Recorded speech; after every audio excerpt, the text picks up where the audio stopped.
ಮೈಸೂರಿನಲ್ಲಿ ಇವತ್ತು ತಾಯಿ ಚಾಮುಂಡೇಶ್ವರಿಗೆ ಪೂಜೆನ ಸಲ್ಲಿಸಿ ಮಧ್ಯಾಹ್ನ 3 ಗಂಟೆ ನಂತರದಲ್ಲಿ ಈ ಒಂದು ಭ್ರಷ್ಟ ಜನವಿರೋಧಿ ಕಾಂಗ್ರೆಸ್ ಸರ್ಕಾರದ ವಿರುದ್ಧ ಜನಾಕ್ರೋಶ ಯಾತ್ರೆಗೆ ಮಾನ್ಯ ಕೇಂದ್ರ ಸಚಿವರು ಹಿರಿಯರಾಗಿರ್ತಕ್ಕಂಥ ಪ್ರಹ್ಲಾದ್ ಜೋಶಿಜಿಯವರು ಚಾಲನೆ ನೀಡ್ತಾರೆ. ಪಕ್ಷದ ನಮ್ಮೆಲ್ಲ ಹಿರಿಯ ಮುಖಂಡರು ಎಲ್ಲರೂ ಕೂಡ ಈ ಕಾರ್ಯಕ್ರಮದಲ್ಲಿ ಜನಾಕ್ರೋಶ ಯಾತ್ರೆಯಲ್ಲಿ ಭಾಗವಹಿಸ್ತಾರೆ. ಇವತ್ತಿನಿಂದ ಪ್ರಾರಂಭ ಆಗ್ತಕ್ಕಂಥ ನಮ್ಮ ಜನಾಕ್ರೋಶ ಯಾತ್ರೆ 4 ಹಂತಗಳಲ್ಲಿ ಈಗಾಗಲೇ ನಿಶ್ಚಯ ಆಗಿದೆ. ಇವತ್ತು ಮೈಸೂರು, ನಾಳೆ ಬೆಳಗ್ಗೆ ಮಂಡ್ಯ, ಸಂಜೆ ಹಾಸನ, ನಾಡಿದ್ದು ಮಡಿಕೇರಿ, ಮಂಗಳೂರು, ಈ ರೀತಿ ಪ್ರತಿ ಜಿಲ್ಲಾ ಕೇಂದ್ರಗಳಿಗೆ ನಮ್ಮ ಜನಾಕ್ರೋಶ ಯಾತ್ರೆ ತಲುಪುತ್ತದೆ. ಏನು ಅಯೋಗ್ಯ ಕಾಂಗ್ರೆಸ್ ಸರ್ಕಾರ ಇದರ ಜನವಿರೋಧಿ ನೀತಿಗಳೇನಿದ್ದಾವೆ, ಬೆಲೆ ಏರಿಕೆ ಇರ್ಬೋದು, ಮುಸಲ್ಮಾನರಿಗೆ ಸರ್ಕಾರಿ ಕಾಮಗಾರಿಗಳಲ್ಲಿ 4% ರಿಸರ್ವೇಷನ್ ಕೊಟ್ಟಿರ್ತಕ್ಕಂಥದ್ದು, SCP, SP, TSP,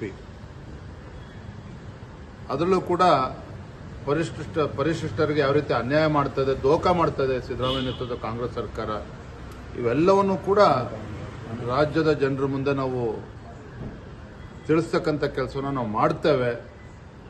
ಈ ಸರ್ಕಾರದ ಜನವಿರೋಧಿ ನೀತಿಗಳನ್ನು ಜನರಿಗೆ ತಿಳಿಸ್ತಕ್ಕಂಥ ಕೆಲಸವನ್ನು ನಾವು ಮಾಡ್ತೇವೆ. ಸರ್, ಮುಡಾ ಹೋರಾಟದಲ್ಲಿ ಜೆಡಿಎಸ್ ಜೊತೆಯಾಗಿತ್ತು, ಆದರೆ ಈ ಹೋರಾಟದಲ್ಲಿ ಯಾಕೆ ಇಲ್ಲ? ಜೆಡಿಎಸ್ನ ಹೊರತಾಗಿ ನೀವು ಹೋರಾಟ ಶುರು ಮಾಡ್ತಾ ಇದ್ದೀರಾ? ಈಗಾಗಲೇ ಇದ್ರ ಬಗ್ಗೆ ನಾವು ಸ್ಪಷ್ಟಪಡಿಸಿದ್ದೇವೆ. ಜೆಡಿಎಸ್ ಕಡೆಯಿಂದ ಕೂಡ ಸ್ಪಷ್ಟಪಡಿಸಿದ್ದಾರೆ. ಮನೆ ಕುಮಾರಸ್ವಾಮಿ ಅವರು ಕೂಡ ಹೇಳಿದ್ದಾರೆ. ಇದು ನಾವು ಹೋರಾಟ ಪ್ರತ್ಯೇಕವಾಗಿ ಮಾಡ್ತಾ ಇದ್ದೇವೆ ಅಂತ ಹೇಳಿದ್ರೆ ಏನೋ ವ್ಯತ್ಯಾಸಗಳು ಉಂಟಾಗಿದೆ ಅಂತಲ್ಲ. ಇದು ಭಾರತೀಯ ಜನತಾ ಪಾರ್ಟಿ ಒಂದು ರಾಷ್ಟ್ರೀಯ ಪಕ್ಷವಾಗಿ ಹೋರಾಟವನ್ನು ನಾವು ಕೈಗೆತ್ತಿಕೊಂಡಿದ್ದೇವೆ.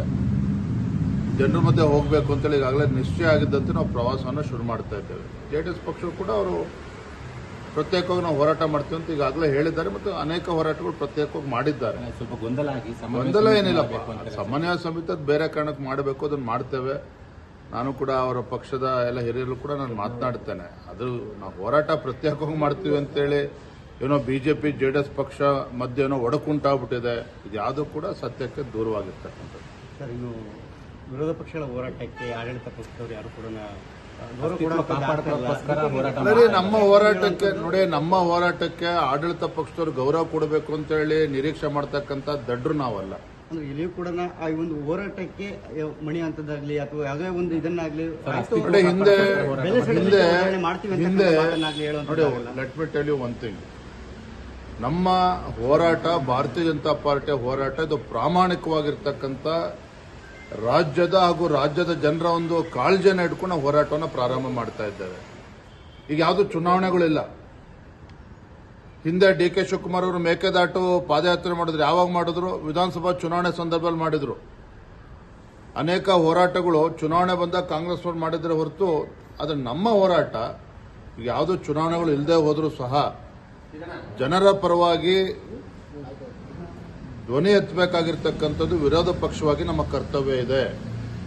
ಒಂದು ಕಡೆ ಬೆಲೆ ಏರಿಕೆ, ಮತ್ತೊಂದು ಕಡೆ ಆಡಳಿತ ಪಕ್ಷದ ಅಟ್ಟಹಾಸ, ಹಿಂದೂಗಳಿಗೆ ಅಪಮಾನ ಮಾಡ್ತಾ ಇರ್ತಕ್ಕಂಥದ್ದು, ಇವೆಲ್ಲವನ್ನು ಕೂಡ ಜನರ ಮುಂದೆ ನಾವು ತೆಗೆದುಕೊಂಡು ಹೋಗಬೇಕಾಗ್ತದೆ.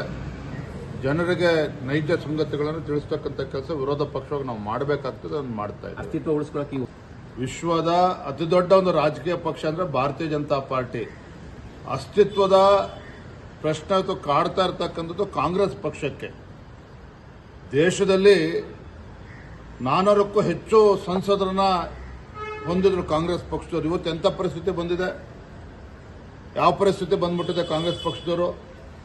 ಹಾಗಾಗಿ ಬಿಜೆಪಿಗೆ ಅಸ್ತಿತ್ವದ ಪ್ರಶ್ನೆ ಕಾಡ್ತಾ ಇಲ್ಲ. ಬಿಜೆಪಿ ಸುಭದ್ರವಾಗಿದೆ. ಕರ್ನಾಟಕ ರಾಜ್ಯದಲ್ಲಿ ನಮ್ಮದೇ ಆದ ತಪ್ಪಿನಿಂದ ನಾವು ಅಧಿಕಾರದಿಂದ ನಾವು ಹಿಂದೆ ಹೋಗಿದ್ದೇವೆ, ವಿರೋಧ ಪಕ್ಷದಲ್ಲಿ ಕೂತಿದ್ದೇವೆ. ಅದರ ಅರ್ಥ ಅಧಿಕಾರದಲ್ಲೇ ಇರಬೇಕು ಅಂತಲ್ಲ, ವಿರೋಧ ಪಕ್ಷದಲ್ಲಿದ್ದಾಗ ನಾವು ಹೋರಾಟ ಮಾಡಬೇಕಂತ ನಮ್ಮ ಕರ್ತವ್ಯ ಇದೆ. ಅದನ್ನು ನಾವು ಮಾಡ್ತಾ ಇದ್ದೇವೆ. ಅಸ್ತಿತ್ವಕ್ಕಲ್ಲ, ಬಿಜೆಪಿ ಶಕ್ತಿತ್ವವಾಗಿದೆ. ನಮ್ಮ ಅಸ್ತಿತ್ವ ಏನು ಅನ್ನೋದನ್ನ ಈ ಯಾತ್ರೆ ಮೂಲಕ ತೋರಿಸ್ಬೇಕು. ಯತ್ನಾಳ್ ಅವ್ರನ್ನ ಸವಾಲು ಹಾಕಿದ್ದಾರೆ ಸರ್, ನೀವು ರಾಜೀನಾಮೆ ಕೊಟ್ಟು ಬನ್ನಿ, ನಾನು ರಾಜೀನಾಮೆ ಕೊಟ್ಟು ಬರ್ತೇನೆ, ನಿಮ್ಮ ಕ್ಷೇತ್ರದಲ್ಲಿ ನೀವು ನನ್ನ ಕ್ಷೇತ್ರದಲ್ಲಿ ಯಾರು ಗೆಲ್ತಾರೆ? ಮುಗಿದ ಹೋದ ಅಧ್ಯಾಯದ ಬಗ್ಗೆ ಯಾಕೆ ಮಾತನಾಡ್ತೀರಿ ಪದೇ ಪದೇ? ನಾನು ಅದ್ರ ಬಗ್ಗೆ ಹಲವಾರು ಬಾರಿ ಹೇಳಿದ್ದೇನೆ. ಅವ್ರ ವಿಚಾರ ತೆಗೆದುಕೊಂಡು ನಾವು ಮಾತನಾಡೋದಿಲ್ಲ. ಅವ್ರ ಬಗ್ಗೆ ಚರ್ಚೆನೂ ಕೂಡ ಮಾಡೋದಿಲ್ಲ. ನಾನು ಕೂಡ ಬೆಂಗಳೂರಿನಿರ್ತೇನೆ. ರಾಜ್ಯದ ಯಾವುದೇ ಮೂಲೆಗಿದ್ರೂ ಸಹ ಯಾವುದೇ ಒಬ್ಬ ಕಾರ್ಯಕರ್ತರು, ಯಾವುದೇ ಒಬ್ಬ ಹಿಂದೂ ಕಾರ್ಯಕರ್ತರು ಯಾರಿಗೆ ತೊಂದರೆ ಆಗಲಿ, ರಾಜ್ಯದ ಕಾಂಗ್ರೆಸ್ ಪಕ್ಷದಿಂದ ಅಥವಾ ಕಾಂಗ್ರೆಸ್ ಪುಡಾರಿಗಳಿಂದ ತೊಂದರೆ ಆದರೆ ನೇರವಾಗಿ ನನ್ನನ್ನು ಬಂದು ಸಂಪರ್ಕ ಮಾಡಲಿ. ನಾನು ರಾಜ್ಯದಲ್ಲಿ ಎಲ್ಲಾದರೂ ಕೂಡ ಬಂದು ಸಂಪರ್ಕ ಮಾಡಲಿ.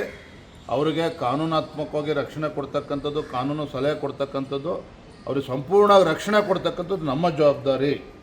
ಹಾಗಾಗಿ ನಮ್ಮ ಕಾರ್ಯಕರ್ತರು ಇರ್ಬೋದು, ಯಾವುದೇ ಹಿಂದೂ ಕಾರ್ಯಕರ್ತರು ಇರ್ಬೋದು, ಈ ಕಾಂಗ್ರೆಸ್ ಅಟ್ಟಹಾಸಕ್ಕೆ, ಇವರ ಪುಂಡಾಗಿರಿಗೆ, ಇವರ ರೌಡಿಸಮ್ಮಿಗೆ ಹೆದರಬಾರ್ದು ಅಂತೇಳಿ ನಾನು ಈ ಸಂದರ್ಭದಲ್ಲಿ ಮತ್ತೊಮ್ಮೆ ವಿನಂತಿಯನ್ನು ಮಾಡ್ತಾ ಇದ್ದೇನೆ. ಧನ್ಯವಾದ.